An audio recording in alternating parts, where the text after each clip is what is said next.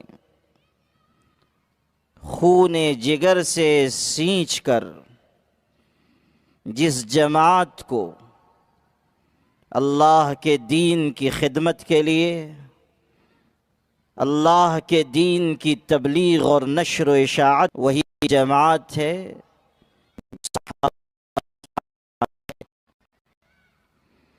اور حضرت نبی کریم صلی اللہ علیہ وسلم کی روشن تعلیمات اور آپ کی انقلاب انگیز ہدایات اگر کسی جماعت میں سب سے زیادہ روشن اور نمایاں ہے تو وہ جماعت حضرات صحابہ کی جماعت ہے۔ آپ صلی اللہ علیہ وسلم نے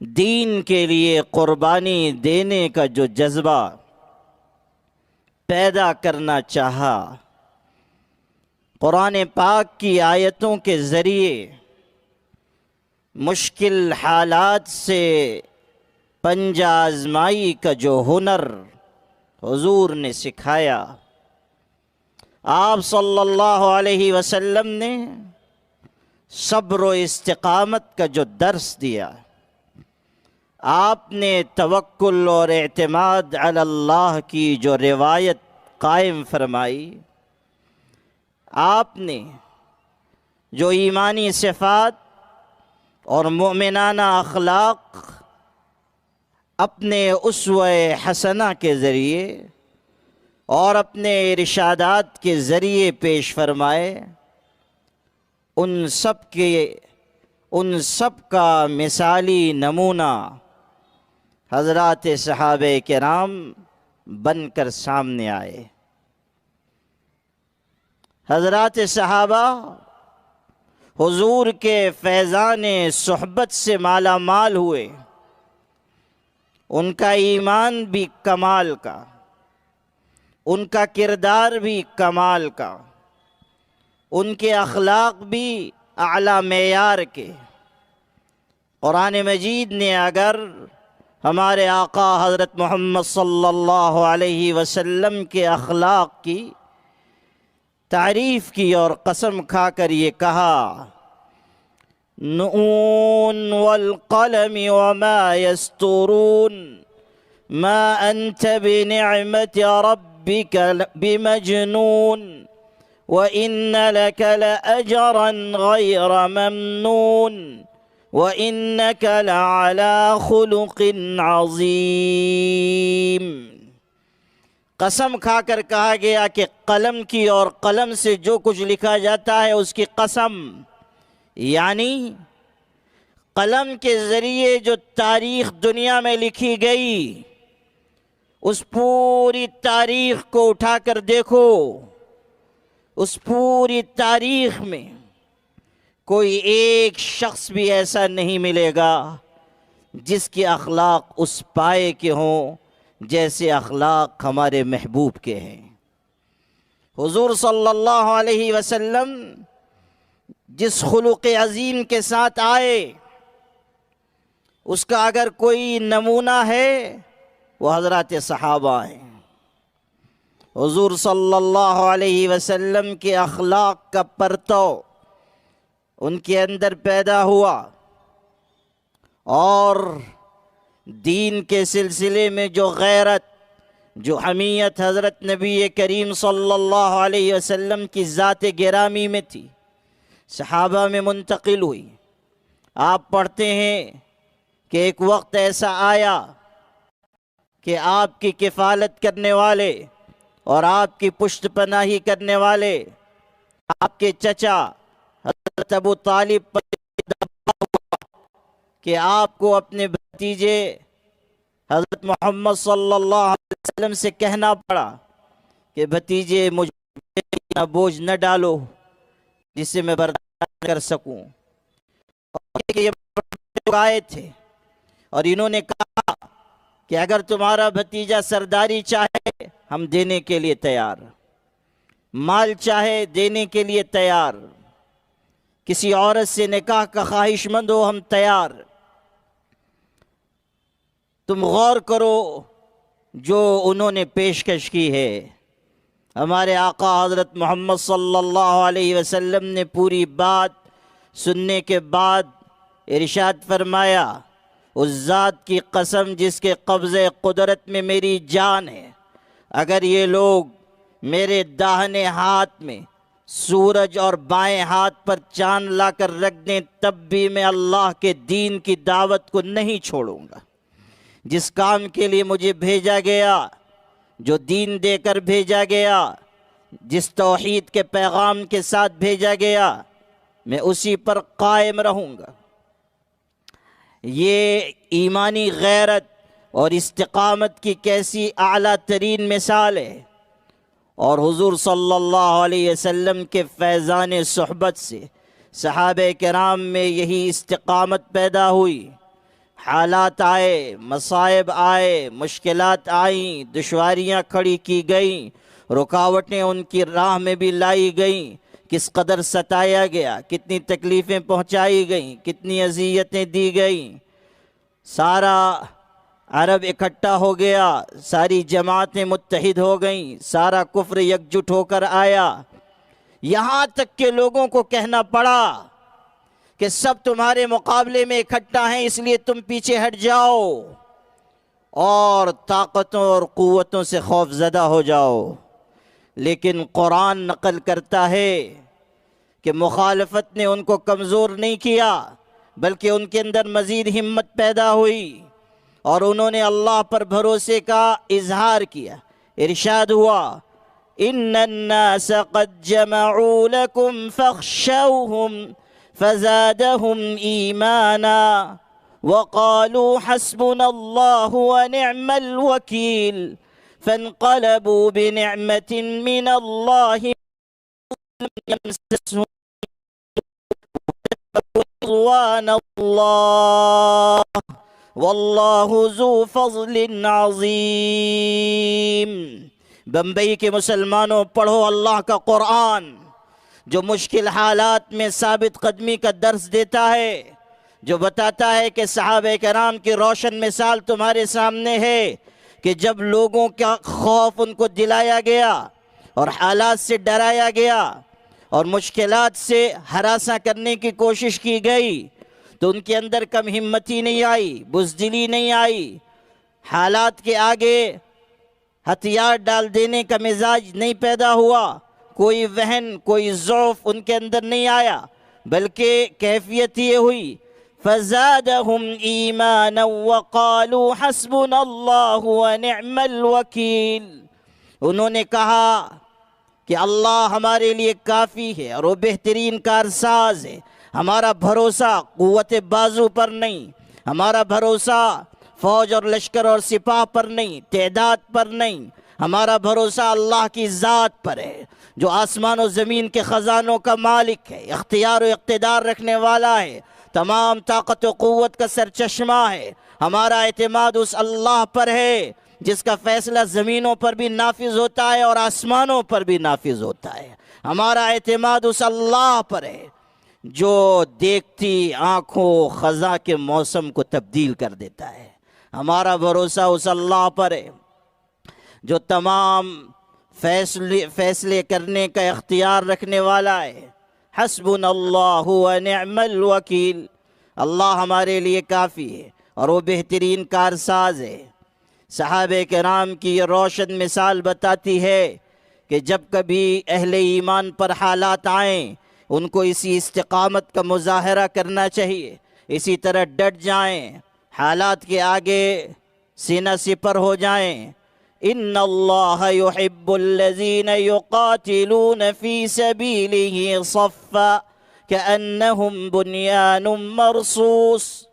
قرآن پاک قصے کہانی کی کتاب نہیں ہے، یہ اساطیر الاولین نہیں ہے، یہ افسانے بیان کرنے والی کتاب نہیں ہے۔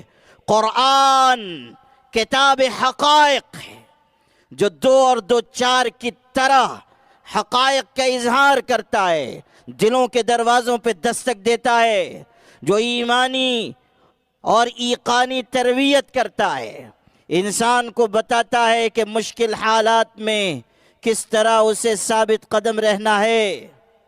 قرآن درس دے رہا ہے، من المؤمنین رجال صدقوا ما عاهدوا اللہ علیہ فمنهم من قضى نحبه ومنهم من ينتظر وما بدلوا تبدیلا۔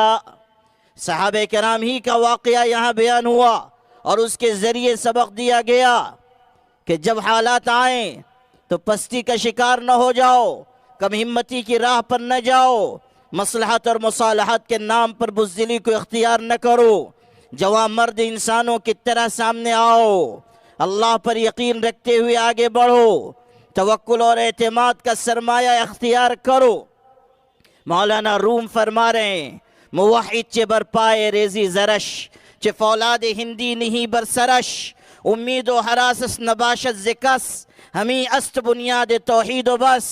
کہ اگر ساری زمین کے خزانے لا کر مومن کے قدموں پر ڈال دو، یا فولاد سے بنی ہوئی تلوار اس کے گردن پر رکھ دو، یعنی خوف یا ترغیب کوئی سوار استعمال کرو، اس کی امید بھی اللہ سے ہوگی، اس کا خوف بھی اللہ سے ہوگا۔ یہی توحید کی بنیاد ہے۔ مولانا الطاف حسین حالی فرما رہے ہیں، خدا کے سوا چھوڑ دے سب سہارے، کہ ہیں عارضی اور کمزور سارے۔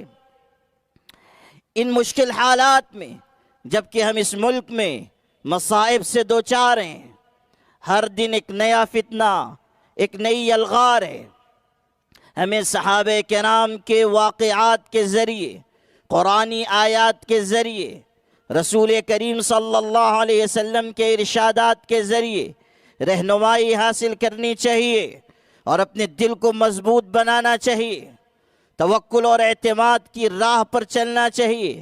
قوموں پر حالات آتے ہیں، مشکلات آتی ہیں، مشکلیں نیست کہ آسان نشود، مرد باید کہ ہراساں نشود۔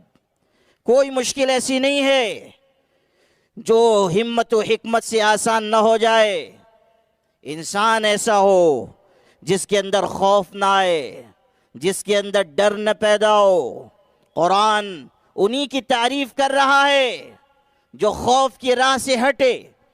وَكَأَيٍّ مِّن نَّبِيٍّ قَاتَلَ مَعَهُ رِبِّيُّونَ كَثِيرٌ فَمَا وَهَنُوا لِمَا أَصَابَهُمْ فِي سَبِيلِ اللَّهِ وَمَا ضَعُفُوا وَمَا اسْتَكَانُوا وَاللَّهُ يُحِبُّ الصَّابِرِينَ۔ اللہ کیسے لوگوں سے محبت کرتا ہے، یہ قرآن کھول کھول کر واضح کر رہا ہے۔ جم جانے والے، صبر کرنے والے، استقامت اختیار کرنے والے، خدا کی راہ میں جو مشکل پیش آئے اس مشکل کو خندہ پیشانی سے جھیل جانے والے، مشقتوں کا تحمل کرنے والے۔ آپ اس حقیقت کو یاد رکھیے کہ جو لوگ عزم و عزیمت کی راہ پر چلیں گے ان پر حالات آئیں گے۔ قرآن کی یہ آیت بتا رہی ہے کہ لما اصابہم فی سبیل اللہ، اللہ کی راہ میں جو تکلیف ان کو پہنچی اس کی وجہ سے کوئی وہن، کوئی کمزوری ان کے اندر پیدا نہیں ہوئی، الٹا ان کے عزم و عزیمت میں اور استحکام آیا۔ اور جم جانے والوں کو اللہ پسند کرتا ہے۔ حالات آتے ہیں، امتحان لیا جاتا ہے، خبیث کو طیب سے الگ کیا جاتا ہے، مومنوں اور منافقوں کی جماعت میں فصل پیدا کر دی جاتی ہے، لیکن جو سچے مومن ہوتے ہیں پھر اللہ ان کو غالب کر کے دکھاتا ہے۔ آپ صحابہ کرام کی مثالیں سن چکے، اگر آپ کو آج کے دور میں دیکھنا ہے تو آپ دیکھیے کہ کس طرح صبر، استقامت، توکل، اعتماد علی اللہ کے نتیجے میں اللہ نے غزہ کے مٹھی بھر مسلمانوں کو دنیا کی ظالم طاقتوں پر غالب کر کے دکھایا۔ اللہ نے بتایا کہ بالآخر وہ کامیاب ہوں گے جو اللہ کے دین پر جم جائیں گے۔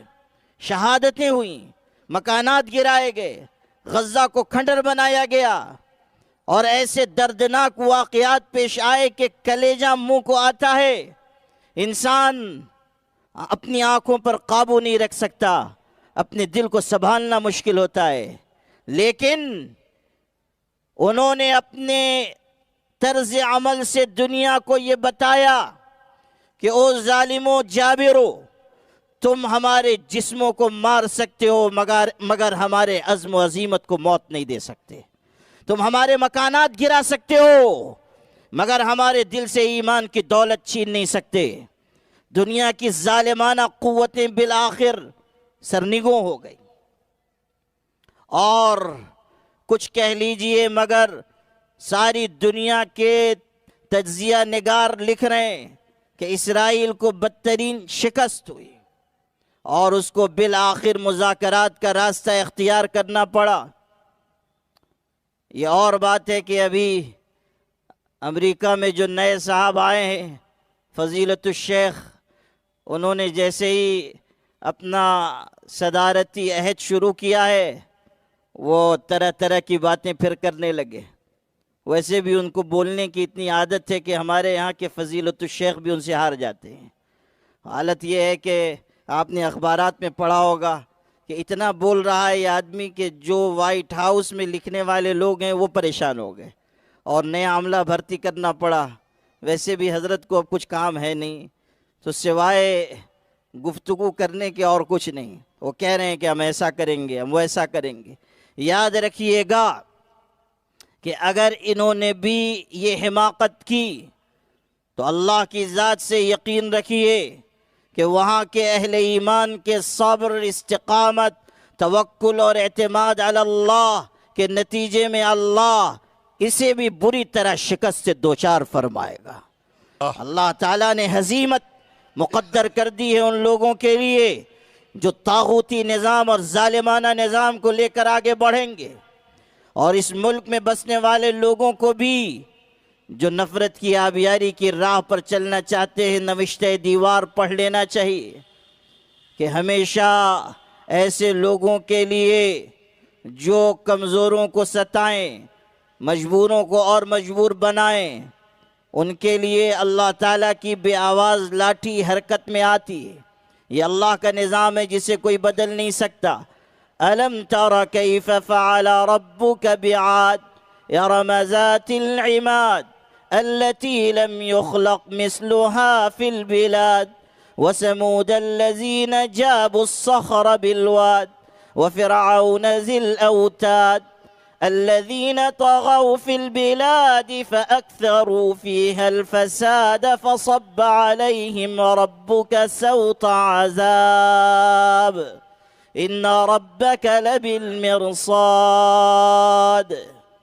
یہ ہے اللہ کا قرآن جو بیان کرتا ہے کہ دنیا میں ایسا اقتدار پانے والے جو یہ سمجھتے تھے کہ ہم بادشاہ نہیں ہم پروردگار ہیں، ان کے اوپر بھی زوال آیا، اور اللہ تعالیٰ نے عذاب کا کوڑا برسایا اور ان کو خاک میں ملا دیا۔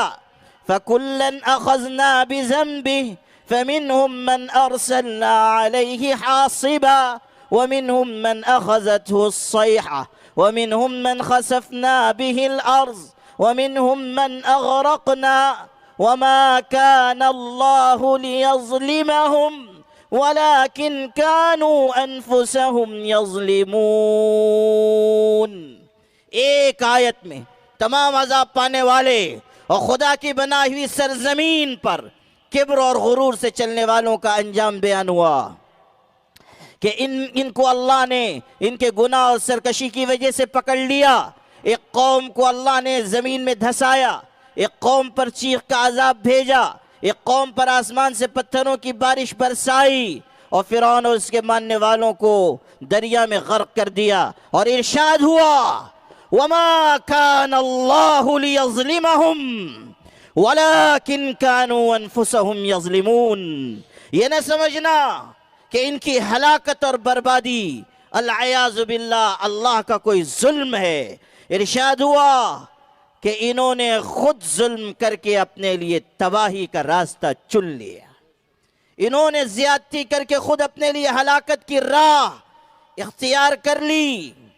خدا کا نظام اس کائنات میں یہی ہے کہ ظالموں کو مہلت تو دی جاتی ہے مگر پھر پکڑ ہوتی ہے، اور جب پکڑ ہوتی ہے تو وہ نہایت سخت۔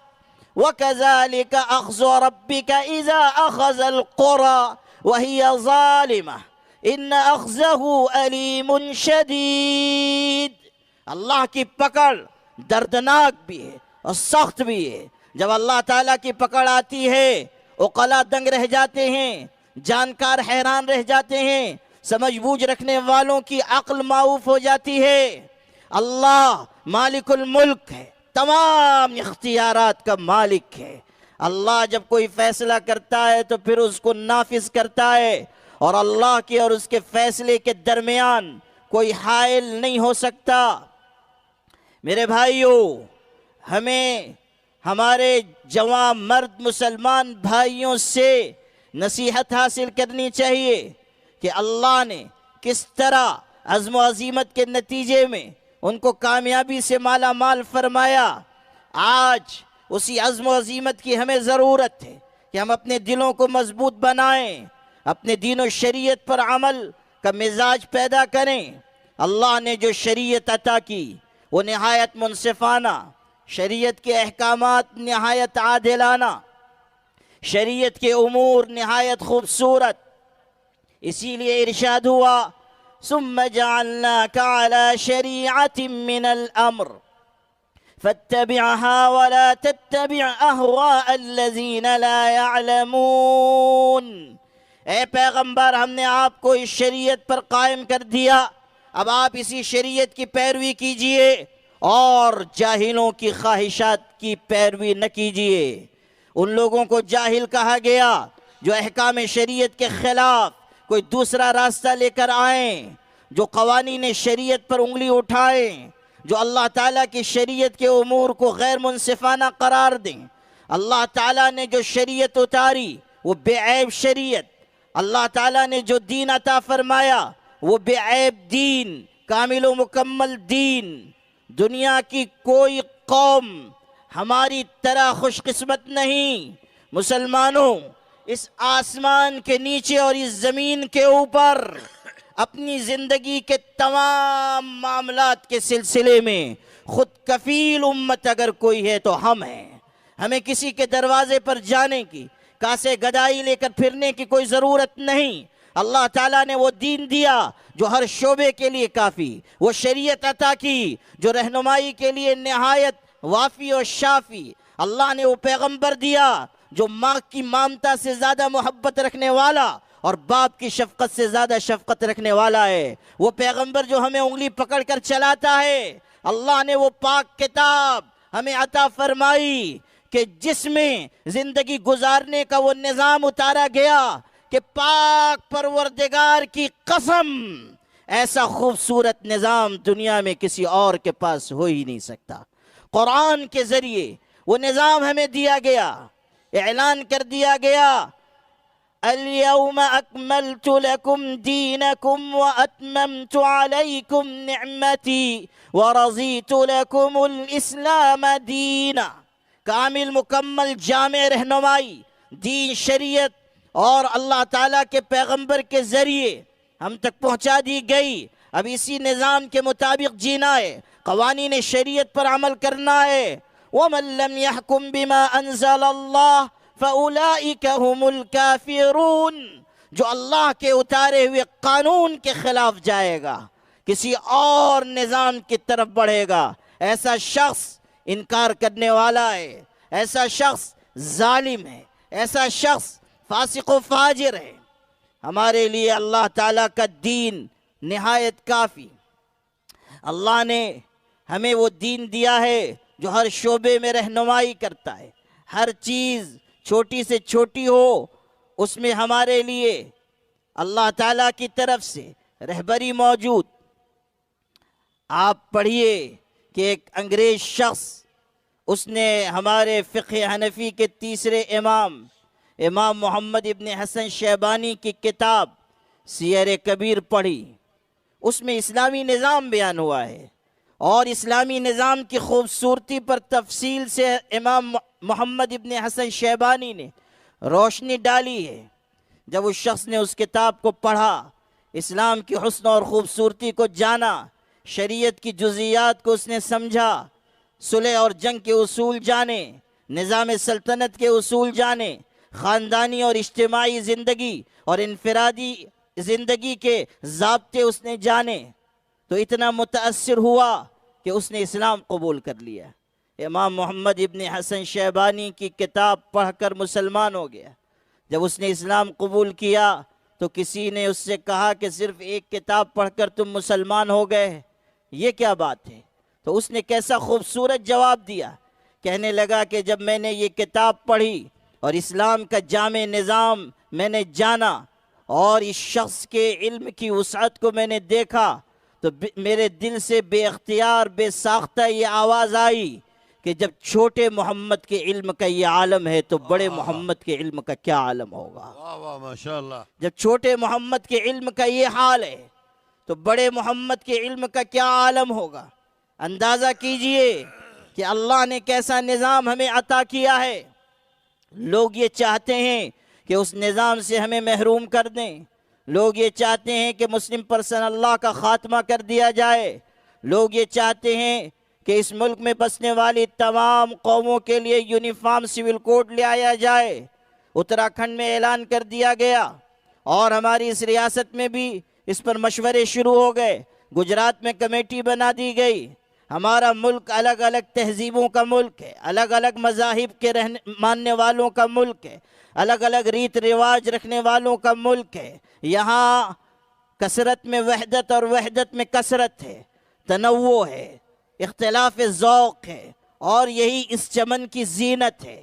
لیکن افسوسناک صورتحال ہے کہ بجائے ملک کی تعمیر و ترقی کے، بجائے ملک کے اصل معاملات کو سلجھانے کے، ایسے ایشوز اٹھائے جا رہے ہیں، ایسے معاملات اٹھائے جا رہے ہیں جس کا ملک کی تعمیر و ترقی سے کوئی تعلق نہیں، بلکہ اس سے اور انتشار پیدا ہوگا، اضطراب پیدا ہوگا، بے چینی پیدا ہوگی۔ لیکن بار بار یونیفارم سول کوڈ کا نعرہ لگایا جا رہا ہے، شوشہ چھوڑا جا رہا ہے۔ سکھ الگ پریشان ہیں، دلت قبائل الگ پریشان ہیں، او بی سی کے لوگ الگ پریشان ہیں، عیسائی اپنے مذہبی تشخص کے حفاظت کے لیے الگ مضطرب ہیں، مسلمان بھی محسوس کر رہے ہیں کہ ان کے دین اور شریعت کو نشانہ بنایا جا رہا ہے۔ اور اب یہ بات مخفی نہیں رہ گئی کہ یونیفارم سول کوڈ میں اصل نشانہ کن لوگوں کو بنایا جائے گا، اس لیے کہ اتراکھنڈ میں جو مسودہ پیش کیا گیا اس میں جو شقیں ہیں اس سے بہت واضح طریقے سے پتہ چل رہا ہے کہ کن احکامات شریعت کو نشانہ بنایا جا رہا ہے۔ 3 طلاق کے سلسلے میں، 1 سے زائد نکاح کے سلسلے میں، عدت کے سلسلے میں، یہ سارے وہ امور ہیں جو ہماری شریعت سے تعلق رکھنے والے ہیں، ان کے بارے میں لکھا جا رہا ہے۔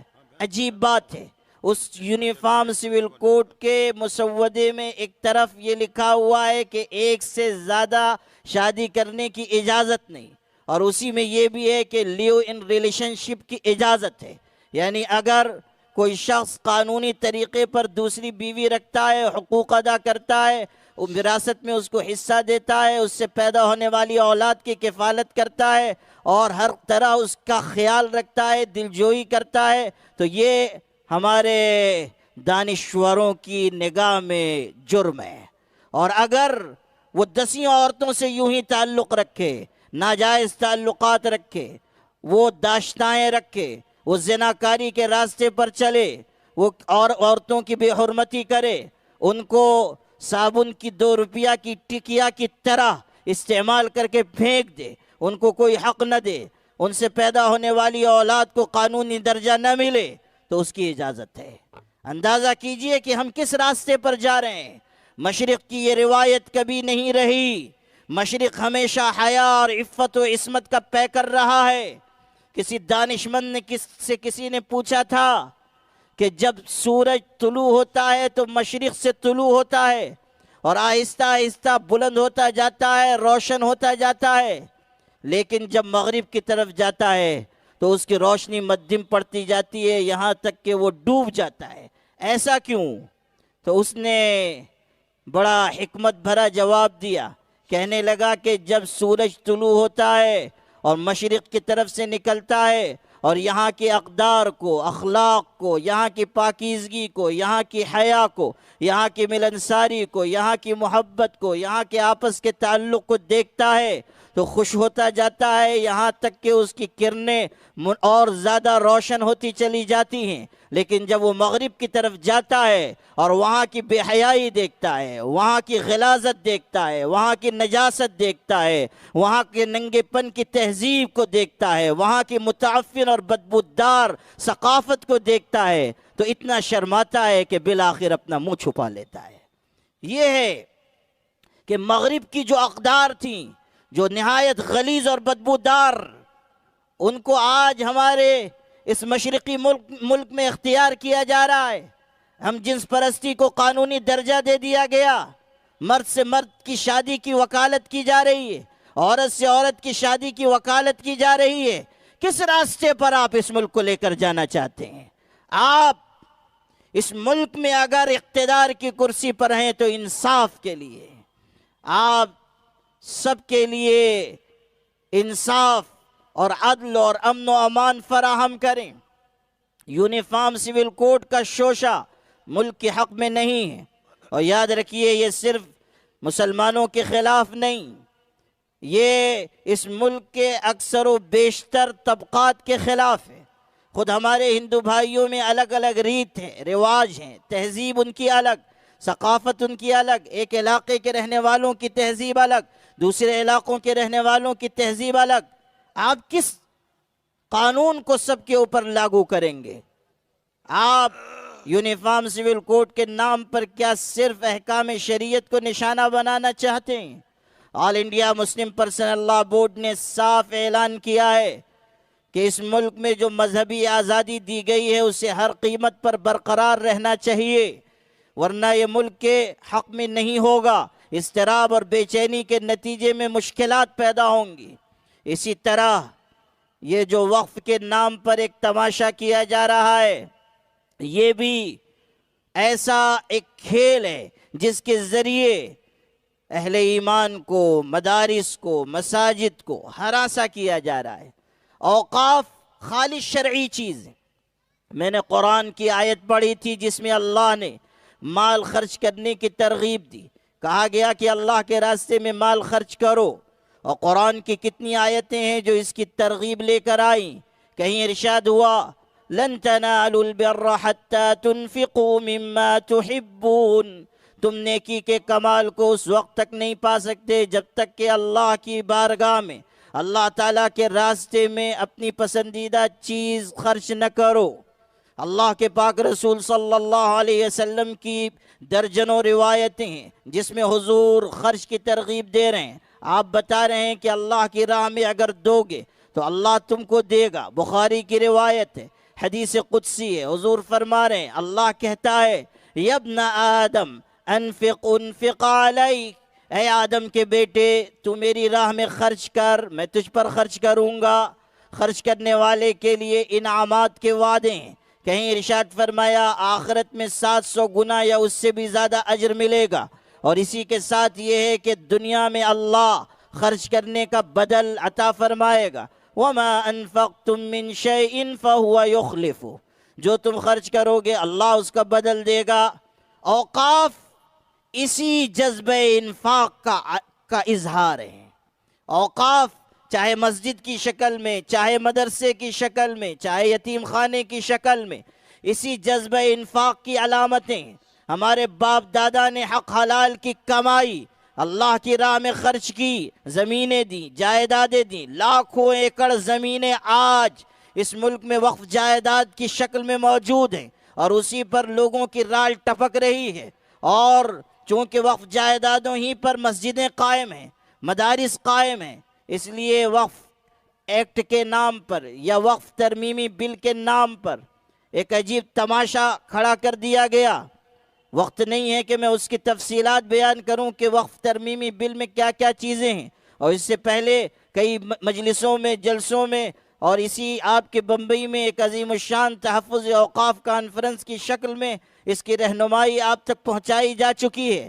لیکن اس وقت جو بات کہنی ہے وہ یہ کہ مسلمانوں کی طرف سے سخت احتجاج کے باوجود گورنمنٹ یہ کر رہی ہے کہ اسے پارلیمنٹ میں پیش کیا جائے، اس کو منظور کیا جائے، اور افسوس کی بات یہ ہے کہ حلیف پارٹیاں بھی صرف جزوی ترمیم کی بات کر رہی ہیں اور مسلمانوں کے مطالبات پر کان دھرنے کے لیے تیار نہیں۔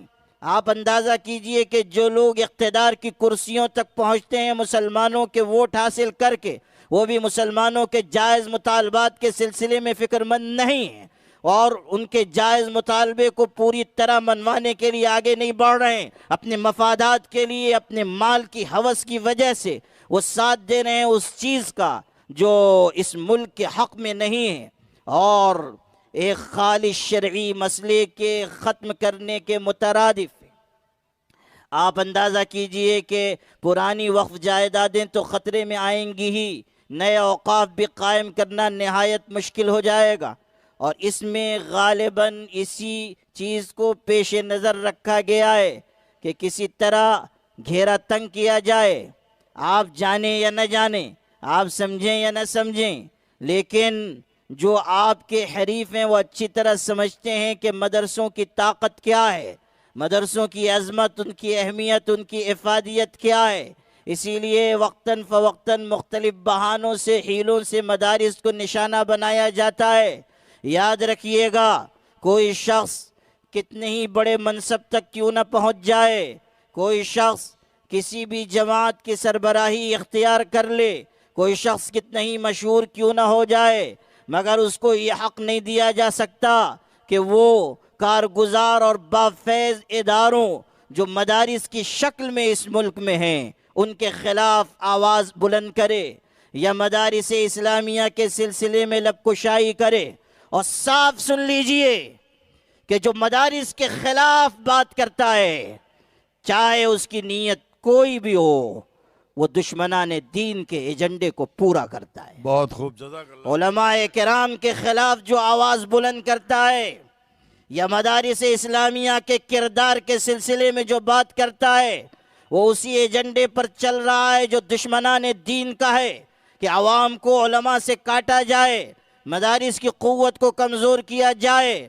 دنیا اچھی طرح جان چکی ہے کہ اگر ملت اسلامیہ کو حوصلہ ملتا ہے، جذبہ ملتا ہے، جرأت و ہمت ملتی ہے، دین کی صحیح رہنمائی ملتی ہے، دین کی اشاعت کا جذبہ عطا ہوتا ہے، اگر ان کے اندر حالات سے نمٹنے کا حوصلہ پیدا ہوتا ہے، وہ مدارس اسلامیہ کے ذریعے ہوتا ہے۔ مدارس اسلامیہ کی خدمت تمام جماعتوں سے اور تمام اداروں سے اور تمام جمعیتوں سے اور تمام تنظیموں سے بڑھ کر ہے۔ اگر کوئی اس روشن کردار کی نفی کرتا ہے تو در حقیقت وہ اپنے اسلاف کی خدمات پر سوالیہ نشان قائم کرتا ہے۔ اور آج جو لوگ کچھ کہہ رہے ہیں انہیں یہ بات اچھی طرح سمجھ لینی چاہیے کہ اگر آج انہیں اس ملک میں دین کا کام کرنے کا موقع فراہم ہے، اگر کچھ بولنے کا جذبہ، حوصلہ ملا ہوا ہے، تو یہ بھی مدارس اسلامیہ ہی کی دین ہے۔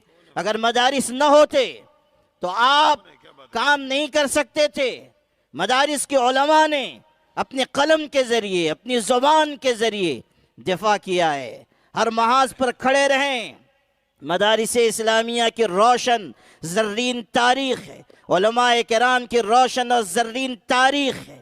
آپ پڑھیے کہ یہ مدارس کیسی قسم پرسی میں قائم ہوئے۔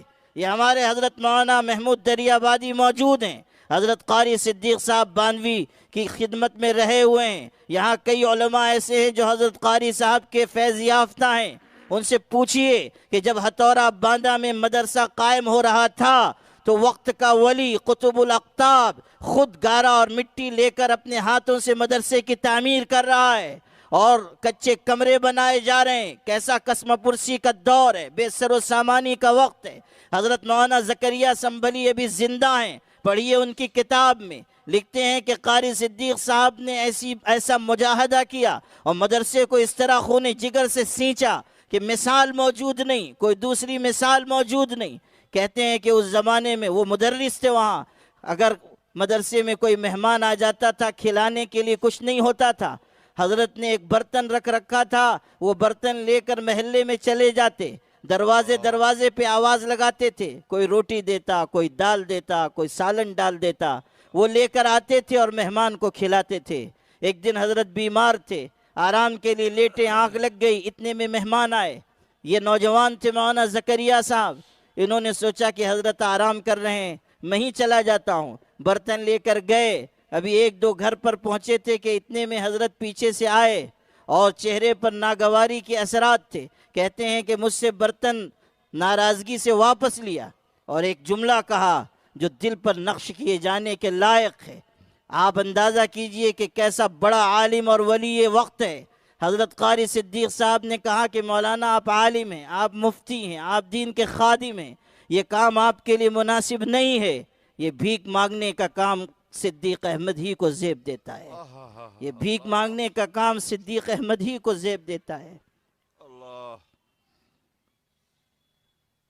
ہمارے بزرگوں نے مدارس اسلامیہ کو اپنے خون جگر سے سینچا ہے۔ ہمارے بزرگوں نے مدارس اسلامیہ کی ایک ایک اینٹ جس جذبے کے ساتھ، جس خلوص کے ساتھ، جس محبت کے ساتھ رکھی ہے، دنیا اس کی کوئی نظیر نہیں لا سکتی۔ آج مدارس اسلامیہ کے گرد گھیرا تنگ کرنے کی جو کوششیں ہو رہی ہیں، افسوس کہ ہمارے بعض اپنے بھی اس میں شامل ہو رہے ہیں، آواز لگا رہے ہیں، علماء کے خلاف بات کی جا رہی ہے۔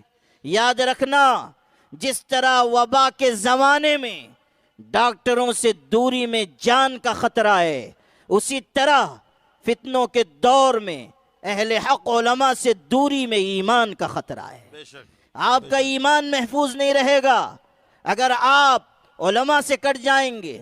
مستند علماء کرام، راسخ فی العلم علماء کرام، تحریف کرنے والے نہیں، منمانی تشریح کرنے والے نہیں، کچا علم رکھنے والے نہیں۔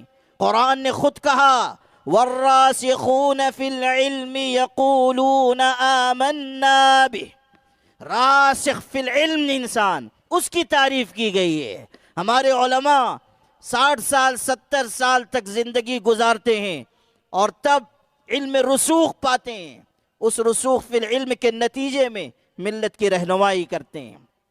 تو یہ جو وقف ایکٹ ہے، وقف ترمیمی بل ہے، اس کے ذریعے پرانی جائیدادوں پر بھی خطرے کی تلوار لٹکائی گئی ہے اور نئے اوقاف کے سلسلے میں بھی دشواریاں کھڑی کی جا رہی ہیں، مساجد کے سلسلے میں، مدارس کے سلسلے میں۔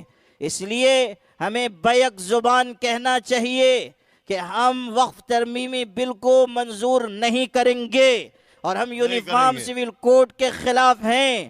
آپ ہاتھ اٹھا کر کہیے کہ ہم اس کو مسترد کرتے ہیں، ہم مسترد کرتے ہیں۔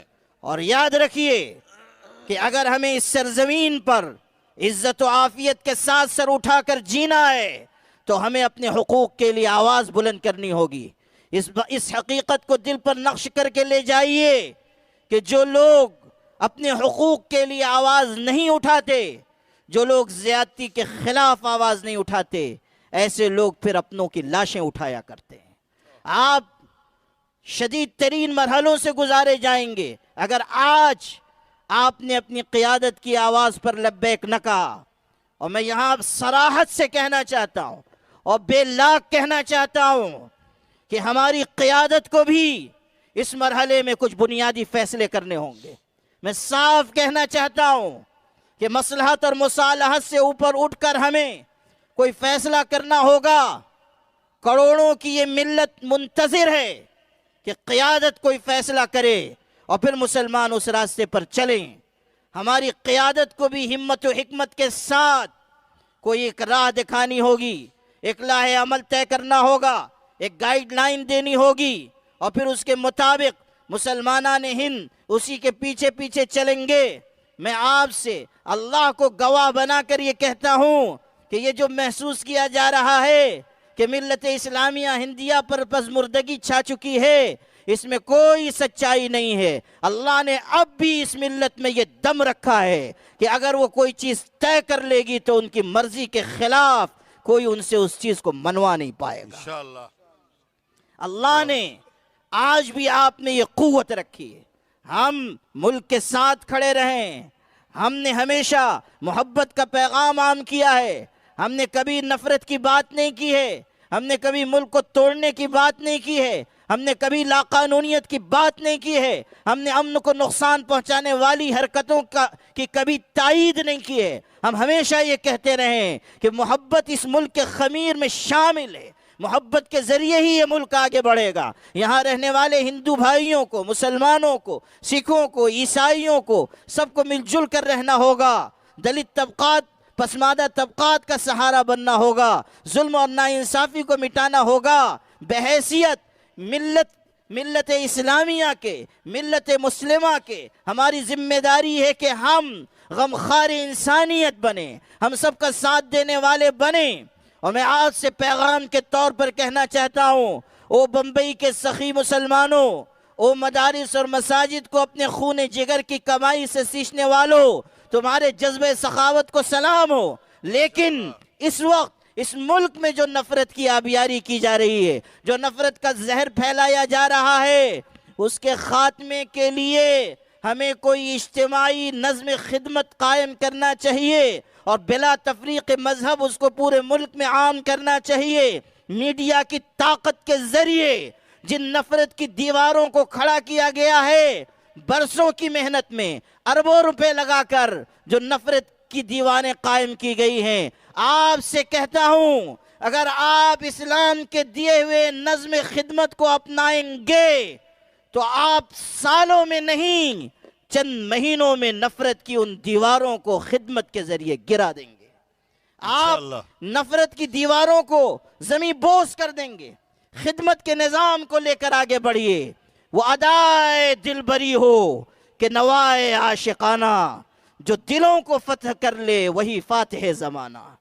دلوں کو فتح کرنے کے لیے آگے آئیے، دلوں کو جیتنے کے لیے آگے آئیے، غریبوں مسکینوں کی خدمت کے لیے آگے آئیے، بیواؤں کے بجھے چولہے جلانے کے لیے آگے آئیے، یتیموں کی کفالت کے لیے آگے آئیے۔ مت دیکھیے کہ کون ہندو ہے، کون مسلمان، کون سکھ ہے اور کون عیسائی، کون SC ST OBC کا ہے۔ ہمیں ہر انسان کی خدمت کرنی ہے، ہر شخص کا دل جیتنا ہے۔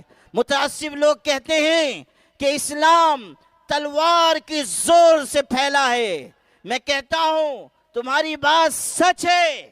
آج علی رؤوس الاشہاد میں اس بات کا اعتراف کرتا ہوں کہ آؤ، میں کہتا ہوں کہ اسلام تلوار کی زور سے ہی پھیلا ہے، مگر سنو، وہ تلوار لوہے یا فولاد کی تلوار نہیں تھی، وہ اخلاق اور کردار کی تلوار تھی۔